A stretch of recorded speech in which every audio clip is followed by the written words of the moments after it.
My name is Titus Santelli. My last name is spelled Santelli. Is that Italian name? That's an Italian name. My father was Italian. When were you born? What is your birthday? July 22, 1929. Wow, 1 year after the Great Depression. It's the year of Great Depression. Did you say the, what did you say? Great Depression. Oh, the Great Depression. Yeah, that's the year of Great Depression, That's right? right. I was born in a basket laid in front of the door. Well, tell me, where are you born? Pardon? Where were you born? I was born in Youngstown, Ohio. Youngstown? Youngstown. It's a steel city. It was a steel city. It's no longer a steel city. It's come upon hard times. Tell me about your family, your parents and siblings when you were growing up. Yeah. My parents are Italian too. My father was born in Italy and immigrated here, and my mother was born in Youngstown, Ohio. I had two brothers, and I have a sister. How many? 2 brothers and a sister. My brothers have gone to other worlds, and my sister is in New York City. Are you the youngest? No, I'm the second oldest. So tell me about the school you went through. All the schools? Yeah? My high school was East High School in Youngstown, Ohio. It's, I understand it's no longer in existence. The city's grown smaller. What was the name of high school? East, as in where the sun rises. And I graduated from there, and then I went into the When did you graduate? 1948. And then what happened to you? Well, I went to Chicago on the pretense of going to a school. It was called the American Institute of Television, no, let's see, American Institute of Television and Radio. I don't remember the name. But it fit this, apparently closed down after a while.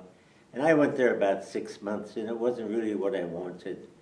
So I dropped out of it and just went to work in Chicago as a busboy. I was still young.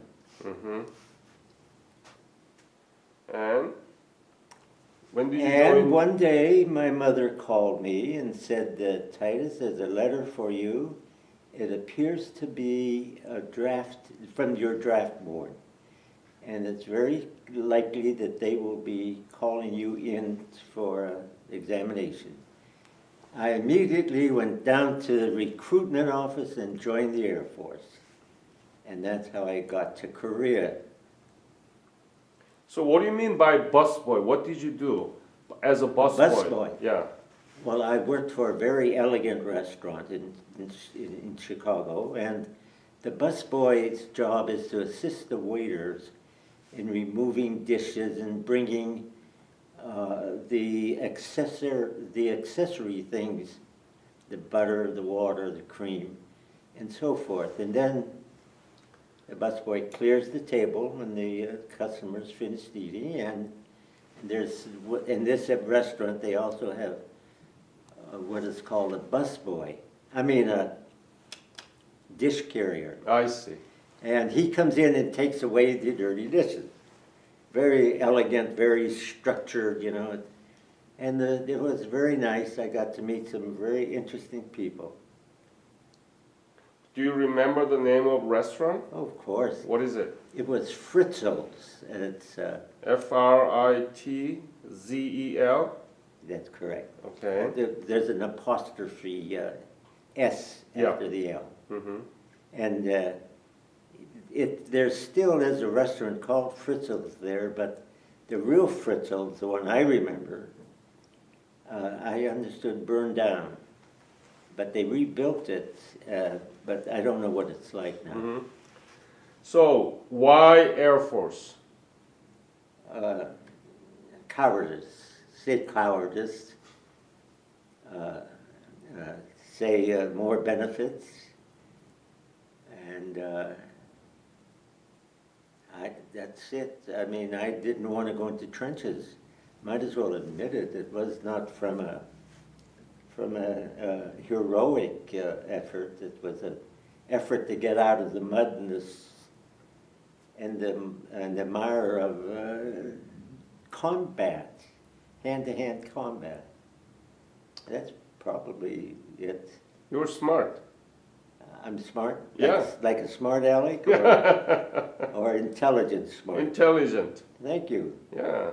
And when did you join the Air Force? When was it?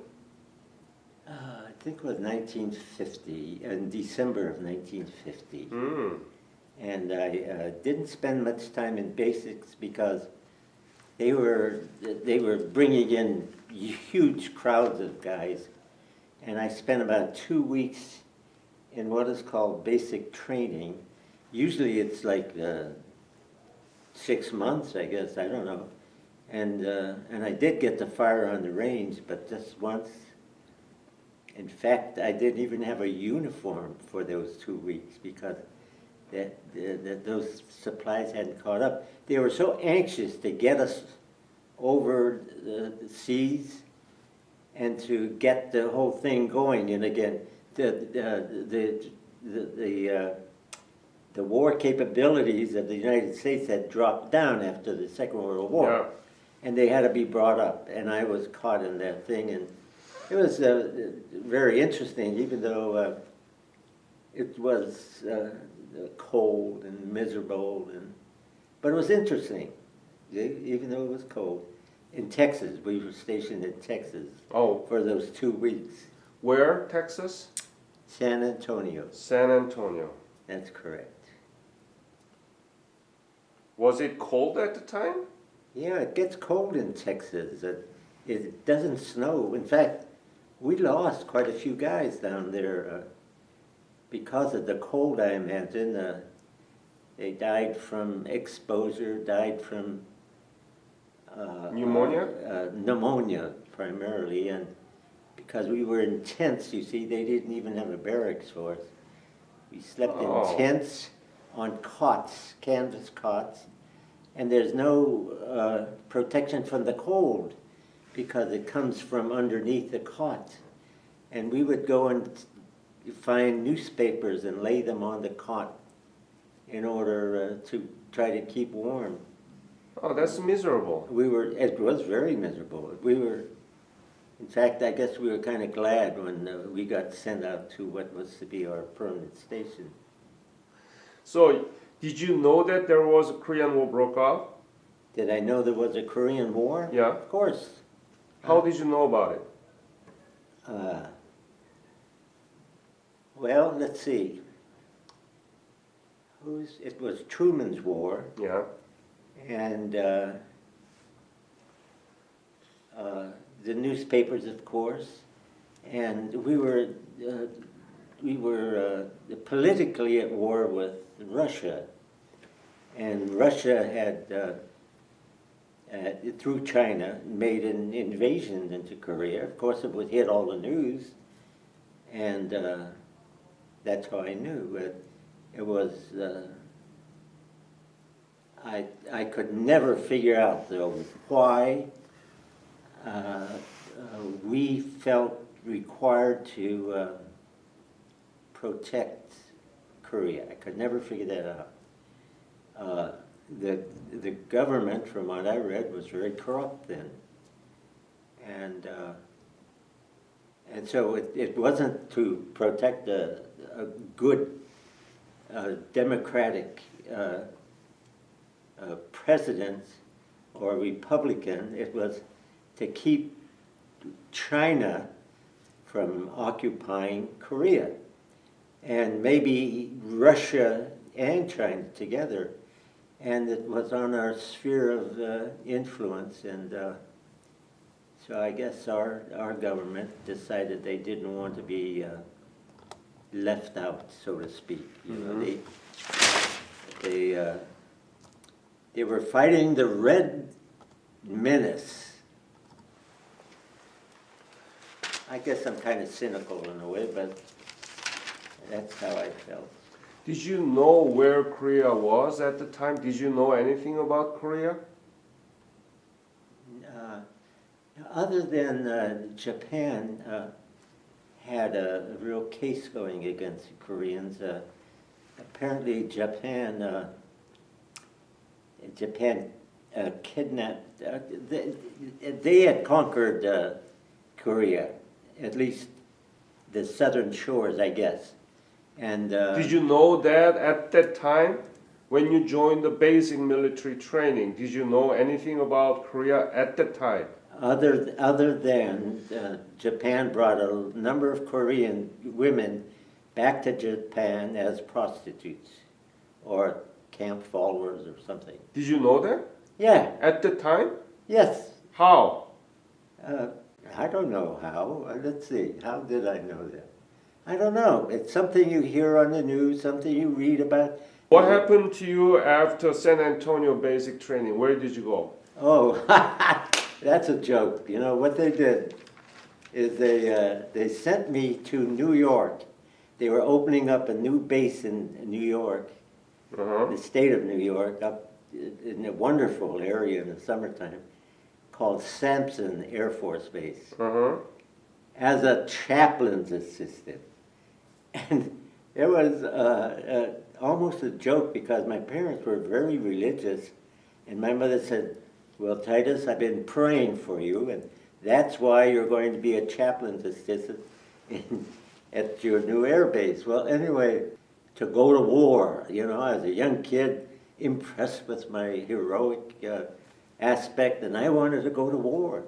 So I kept applying, and finally they sent me to Lowry Air Force Base. Where? In Lowry, Lowry, R.Y. Air Force Base. That's in Colorado. And to learn how to repair, install, and so forth a radar gun bomb sight. It was new at the time. Radar what? Radar, a gun bomb sight. The radar, it gave the bombs, gave the bomb sight data on the speed of the enemy aircraft and so forth. It's been a long time. I don't remember everything, but it helped the pilot aim his airplane at the at the enemy. So you are repairing those machines, or what did you do actually? Well, I learned at Lowry. I was there. How to repair? How to repair them. How to repair them, install them in airplanes, take them out of airplanes, how they worked and everything. And there were, you know, there weren't great hordes of us learning this. This was a new gun sight made by Sperry Gyroscope. So you asked to be sent to the war. Yeah, and I got finally you got to the Lowry Air Base in Colorado to learn about bomb sight. About a gun bomb sight. Yeah, yeah. Out of radar gun bomb sight. Right. What it did is it gave the gyroscopes information on range and so forth. And then I got sent to Turner Air Force Base. Where? Turner. It's in Albany, Georgia. I don't know if it's in existence anymore. I don't Turner, Turner. Yes, that's correct. Mm-hmm. And that's just south of, it's in Albany, Georgia, which is just south of Atlanta, Georgia. And I was there a short time, and then suddenly we were, there was a plan that they put together, General LeMay, I believe it was, that we wanted to show Russia that we could get an Air Force, the whole of this Air Force, I think it was the 80th Fighter Bomber Wing, I don't remember, and it'd get to any country in the world within a few days. I was watching a movie, there came an announcement, right? And said, all Turner Air Force Spacemen report to your base immediately. So I got there and got told, well, you guys are going to Japan. When was that? Oh, Lord. Let's see. It was about the early part of 1951, I think. Yeah, the early part of 1951. Early? Was it winter? Early, like maybe, February? like it was cold in Japan at the time, so it must have been winter, early in the year, is what I meant. Early in the year, and so we loaded it all up. We put our cars on blocks, and within hours we were on our way to Japan. And it took us 3 days to get everything we had there to Japan. And then from Japan we went up to Shitose. You know where that is? No. It's on the island of Hokkaido. And our job was to bomb targets in Korea from Japan, because our soldiers had been tossed off the peninsula. So we were fighting our war from Japan, and then we were there just a short time, and then our soldiers got back and got a foothold in Korea. And so then we moved from Japan to Korea. And When was that? oh Lord, it had to be in 1951, because let's see, I got to Korea about the early part of 1952, I believe, and So you took a flight from Hokkaido to Korea? oh yes, a big flight, you know, it held 200 people. It held all of our group anyway. Where did you land in Korea? Oh God, let's see. Was it Gimpo? Where? Is it close to Seoul, capital city? Yes, it was. Yes, Then it must was. be Gimpo. Oh wait, let me take that back. Let me see. Yeongdeungpo? It might have been. It was at K-13. You know what I'm talking about? Yeah. Suwon. Oh, okay. Suwon. I don't know if there's an Air Force base there anymore, but There is. it's You like- arrived in Seoul June of 1952. You said that Oh, 13 that happened. months. Yeah. 13 okay. months, right? Right. Yeah, yeah. 13 months. Yeah, because I spent about 6 months in Japan. Mm-hmm. It counted as 2 tours of duty. I remember that because I got 2 little bronze symbols on it, medals. So anyway, so we landed at Suwon, and at this base they were still flying T-80s. I think it's called a T-80, and also propeller-driven planes. And they had no radar at all. They had no guns bomb sight that tied into radar. In fact, I was the only one in all of that area that knew anything about it. Huh. And I was kind of on my own. But I do remember that at 4 o'clock in the morning, everybody, at the time I was a sergeant. I was in the right place at the right time. They needed sergeants, so I was a sergeant. And let's see, at 4 o'clock in the morning, we all had to get up and go down to the flight line to help load bombs. Even the cooks, everybody, except people who were essential to something else, hospital people and that kind of thing, officers. And we loaded bombs.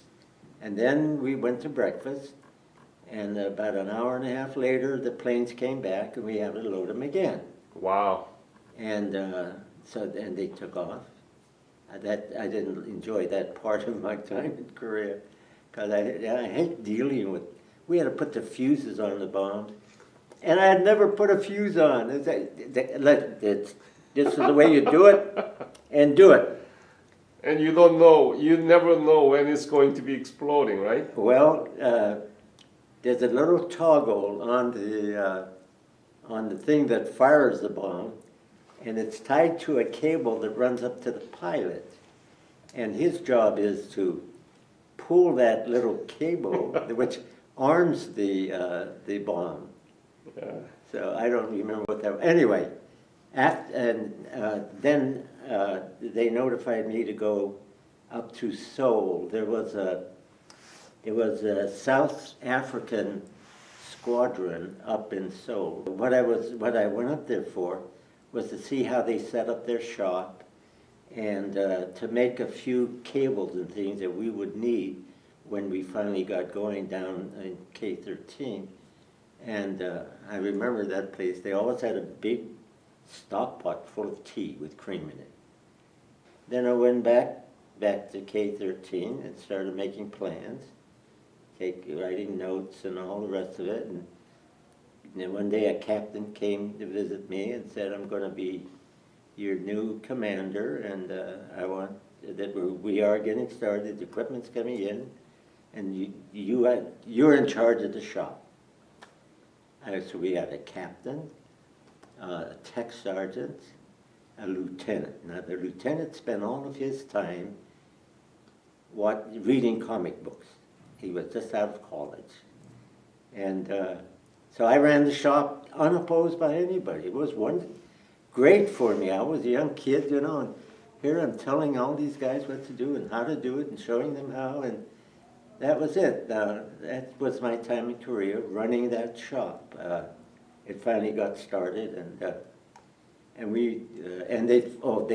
they sent oh God, what aircraft was it? They sent a new kind of aircraft over. It wasn't the T-80s anymore, and it had the gun bomb sight installed already, and so we had to hurry up and set up our shop and all that. And it all went together very well. They had things planned so very well, and so that's how I spent my time in Korea, running a radar gun bomb sight shop. And they made me a staff sergeant after a while, and they would have made me a tech sergeant, but they couldn't do it. So how was Suwon? Were you able to get out of the base? If I wanted to, but we were too busy, We worked from early morning until late at night, and we had to keep this gun bomb site wasn't very stable, and it was a major job to keep them operative. And I also designed the cockpit of a plane in our shop to teach the pilots how to use these things. And I'm looking back and remembering all of that. And every night we got bombed. We got bombed and they called them Bed Check Charlie. Yep. Bed, B-E-D, Bed Check, C-H-E-C-K, Charlie, C-H-A-R-L-I-E. Why? Why that name? Yeah. Well, because American. Whenever you are trying to sleep, they come in, right? Oh yeah, what they were trying to do. Two things I understood. I don't remember who told me these things, but maybe our captain. The thing was that the Bed Check Charlie was to keep us up at night, making us tired and not able to work, and to do a lot of damage to the runway. They weren't interested in killing us, but they closed all the lights off. But at the ends of the runway was made of steel, intermesh steel. At the ends of the runway, the guerrillas up in the hill would light fires so that Bed Check Charlie could find the runway and drop a bomb on the runway. And the whole idea is to keep us worried and tired and all of that. Scared. There's something wrong with me, okay? I was No, not no. afraid. What they wanted to Scared, was yes. to scare you out, right? I doubt that they were, I think they were just trying to make it difficult for Right, us to yeah. operate planes out of that base. And it was every night. 3 or 4 times a week. Mm-hmm. And to a young guy, all of this is interesting and not fearful, you see? Wow. And I don't know why that was, but I was more interested in seeing how it was done and what everybody did. And I know the other guys were afraid. I can't remember myself being afraid even when the bombs started exploding, but I remember one guy in our revetment that we had to go to. Revetment, I'd forgotten that word. That's what it was called, wasn't it? Anyway, he would cry and pray to Jesus. Jesus, help us. Jesus, help us. And if I had found out, I'd tell, if you don't shut the hell up, I'm going to kick your ass. And but the guys were scared. I must be stupid not to be afraid, but I wasn't. I was more interested in what was going on. Like I could see in my eyes today, when there was an air raid alert, that the spotlights from south of us, I don't know why south of us, but they came from the south. And the spotlights looked like giant steps walking across the sky. And then the starfighters, you know starfighters, right? Yeah. Starfighter would go off to try to, they could never shoot him down because they were in a propeller-driven plane, and they could turn inside of a jet plane. You follow that? Yep. Okay. Were there any other dangerous moment during your service in Korea? Danger in, there's... Life-threatening? Probably not, because we were in the Air Force, and the whole idea of joining the Air Force was to try to be safe. You follow me? Yeah. And life-threatening. I think Betcheck Charlie was our worst enemy. And he did get our ammo depot, got our fuel storage. Now, that's all a part of Betcheck Charlie. So, yes, I was afraid when those explosions went off, but I knew nobody could ever kill me. Nobody could hurt me. You know, you get so arrogant when you're young. You're immortal, you know, and you're always immortal. Maybe not for a guy doing hand-to-hand combat. Maybe he's not feels he's as immortal as we others are. But anyway, that was my experience in Korea. And were there any Korean people working with you? they weren't, let's see, we did have a young man who came in and did our laundry for us. Just our particular little Like a busboy? sort of like a busboy, but he did laundry. Ironed our clothes he didn't iron mine because I didn't have any. I had all put together clothes, and they didn't replace our clothing. Well, no, this kid came in after the war ended. That was when. And I had a lot of pictures of Korea. We were allowed to go off the base, of course. Would wander down the path all the time, and I took his picture. But it was rare to be able to get off the base. In the summertime, it got pretty hot. And there was a reservoir nearby. We'd go swimming. I remember though once, and I don't know, see, I was there a month or two after the war ended, maybe a month, and things changed right away because the new general that came in told us we had to wear uniforms again. You know, before that we were in whatever we could pick up. Really? You didn't wear a uniform? We wore a sort of a put-together uniform. Like I remember I had kind of a vest, khaki, not khaki, but that olive drab. And I remember when I went up to see the South Africans, going into Seoul. Seoul was just a miserable mess, you know. And Tell me the detail, the scenery that you saw in Seoul. it was awful.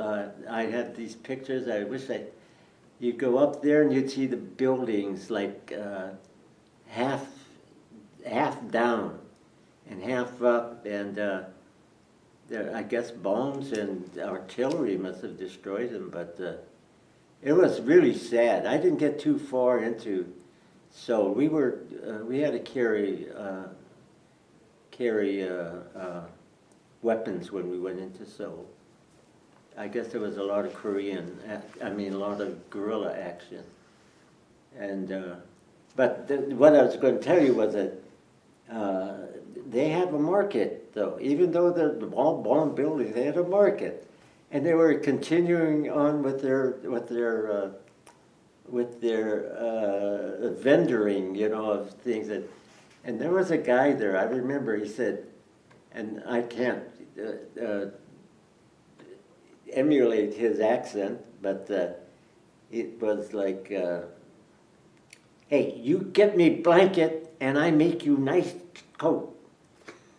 And I said, "I'm not You giving mean blanket? He said blanket, but that turned out to be the lining of the coat he made for me. Mm-hmm. He made a wonderful coat. And I had to give him some other kind of a jacket I had, which he modified into what was called an Eisenhower jacket. You remember the Eisenhower jacket? Yeah. So anyway, that was my uniform that somebody up in Seoul made for me. That was the top part of it. The bottom part was fatigue pants, and almost like a cargo pair of pants. You know what cargo pair of pants is? Almost like that. And they were all raggedy, and we didn't get clothes too often there. You told me that you didn't know much about Korea except that the Korea was Japanese colony, and you were there in Suwon and Seoul. What do you think about Korea at that time? Just be honest. What do you think about the Korea when you were there? That it was Seoul, I remember, was devastated. Okay, the damage was extensive, and it was just horrible. You know, it was now I'd been in Japan too. I spent all the time in Japan, and went to the cities that were firebombed, and that was awful. But in Korea, you could see parts of the building. In Japan, it was just wasteland, you know, and so it was kind of awful. It makes you think, how are these people ever going to get back on their feet? How are they ever going to build these buildings again? And it looked like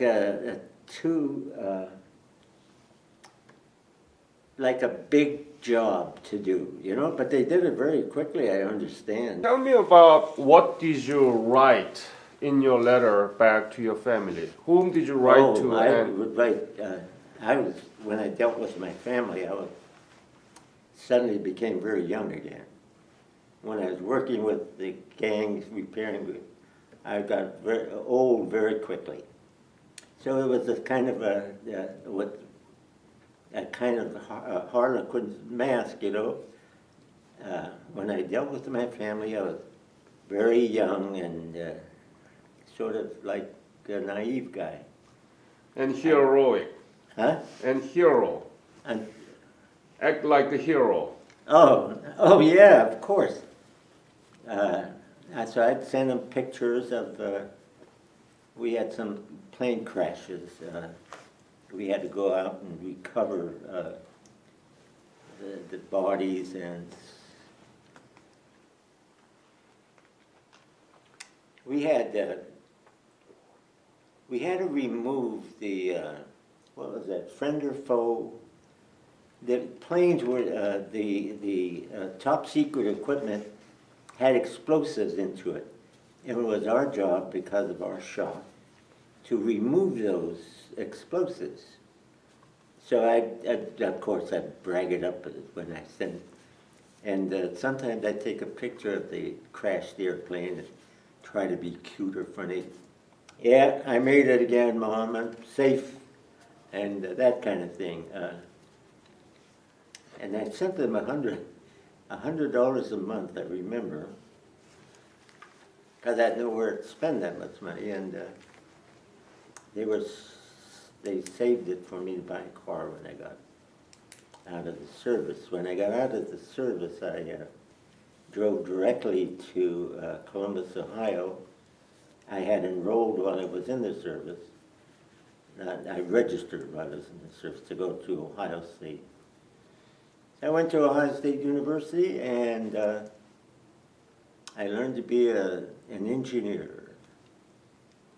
I got a Bachelor of Electrical Engineering from Ohio State University. And that's the end of my career. What were you thinking when you were in Korea? Did you know why you were there? What were you thinking to yourself? Never occurred to me. Somewhere along in there, though, and I don't know when it was, the Koreans were, some of the political people were being executed or something. I don't know whether that was during the war or after the war. All I remember is the guy's name began with a P. He was a president, and he got executed or assassinated. I'm not sure which. What did I think of the people? No, at the time when you were in Korea, right. While your service, did you know what you were doing there? No. I have to be honest and say no. I did not have any feelings about saving the country, saving the world, keeping the red menace out. I just never thought about stuff like that. I thought more about buying magnetrons for the Sperry gyroscope gadgets. Now, you know what happened to Korea after the war, right? After the war? Yeah, I mean, the economy and... Oh yeah, it became very different from Vietnam. It became a country, that was self-sufficient, very much like Germany did. They pulled themselves out of the problems, and but I never went too far south of Suwon, so I don't know what the country is like down there. My brother was in the service the same time I was in, and he was in an entertainment outfit that toured Korea. Really? Yeah. Younger brother? Yeah, he was a year younger than I. What's his name? Frank Santelli. He's dead now. Frank Santelli. He was in the Army. And his job was to play football. Did you see him in Korea? No, I never got to see him. I talked to him on the phone, though. So and we exchanged notes and all that, and his job was to play football. He was a football star in high school, and they went around. There was a movie where generals MASH. Remember the movies in MASH? Yeah. Well, he was that kind of entertainment person, and he would travel around playing football. In Korea? Yeah, in Korea. Down around the southern tip. What's down there? I don't know. Busan? Yeah, I think it was Busan. And that's where he called from. It said, So Frank, he what are you doing there? He said, we're playing football. What? So he performed as a football player to entertain the soldiers? Yeah. Jeez. Why do you say that? It was during the war. Bob Hope entertained the troops during the war. I know, but I know they are the real entertainer, but not the football player as an entertainer. I never heard about that before. Oh yeah, that's right. They had the Army had had a football team that traveled around playing football teams at the places where they went to. For example, now, let me just give you a quick example. It doesn't deal with Korea. But when I got back to my Turner Air Force Base, we had a touch football team. And we played other outfits through there. Well, that's how it was in Korea. When I talk about MASH, you have to go back and look at this particular episode where a football player, where two generals took their men and turned them into football thing. I don't That's remember. very interesting. But my brother played football in the army. At the same time that you were in Korea, right? Right, during the war. Wow. Why do you shake your head? There wasn't any action going on down in Busan. I know, but still, two brothers from one family at the same time in the war in Korea. That's Is that unusual? Yeah, it's very unusual. I have interviewed some of the Korean War veterans who were there together, fighting together, but not many. Very rare. Yes. So you saw Suwon and Seoul all devastated at the time, right? Say that again. Devastated. Suwon and Seoul. Oh, you it saw was it. devastated. Yeah. Now did you see any picture of modern Korea? Seoul? Now I'm trying to think. I don't remember whether I did or not. All I know is that Korea's pulled themselves out very much like Germany did. That's all I can think of. So what do you think about that? I think that's great that they did that. I think that's a fine thing that your people have done. You have a need to survive, and you did. And just like Germany did, but Germany was not like South Korea. And North Korea, I don't know a whole lot about North Korea today, except there's this weird guy that's president, is he? Kim Jong-un. And he was a kid when he took over. And there's So- a problem. Are you proud of your service Absolutely. as a Korean War veteran? Absolutely. Why? Tell me why. Because it was something I did. Something it wasn't because of heroics or anything. It was that I became a grown person. They felt responsible. They made me a responsible person. It's all about that kind of thing and not about heroics. But I was going to tell you, when you were changing the camera, that I was frightened before I got to Korea. That I was afraid to go to Korea. See, my buddy and I, we had been in Japan, like I told you, and we liked it in the Far East, you know. So we volunteered to go back to Japan. That's where we thought we were going. Instead, they sent us to Korea, of course. But I remember when I was told I was going to Korea, I was scared out of my mind. I mean, I'm not a religious person, and never have been. I got kind of religious then, you know, because I didn't really know what to expect. Because you fought for us. Now Korea is 11th largest economy in the world. Is that right? I didn't know that. And you know Korean motor vehicles like Hyundai all over in the United States, Samsung, cellular Yeah, in phone. fact, I just bought a television. Yeah. Samsung. Samsung, did you buy? Yeah, it's in my room now. It's 32-inch. I just got it. Isn't that wonderful? That Korea transformed South itself. Korea. Yeah, Be South, sure you say exactly. South Korea. We were able to transform from the very poor country, everything destroyed. Now it's a really prospering country. Well, yes, the thing that I thought to myself was, how can these people ever recover from all this? Not as significant as the Second World War, and Vietnam was even worse. I think Americans get used to wars, and they don't think it's a big deal anymore. That's a sad thing, you know? What is the legacy? It's very selfish reasons, okay? Because of the war in Korea, I got a college education that I might not have got otherwise because the government gave me tuition to go to school. Not a lot of tuition, but some tuition. And because of that, it made it possible. My dream had always been to get an electrical engineering degree. I always fancied myself as being electrical oriented.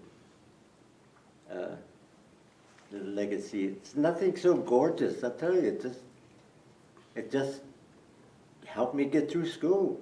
What else can I say? I mean, I'd like to say something heroic for you, but No. it's not there, you know? It Being just honest isn't there. is good. And Titus, I want to thank you for your service during the war, even though you were not really thinking about as saving a country, but you did. And now because your service and sacrifice, we are able to pull that out as one of the most dynamic democracy in Asia and very prospering and advanced economy. And I thank you for your service. You're welcome.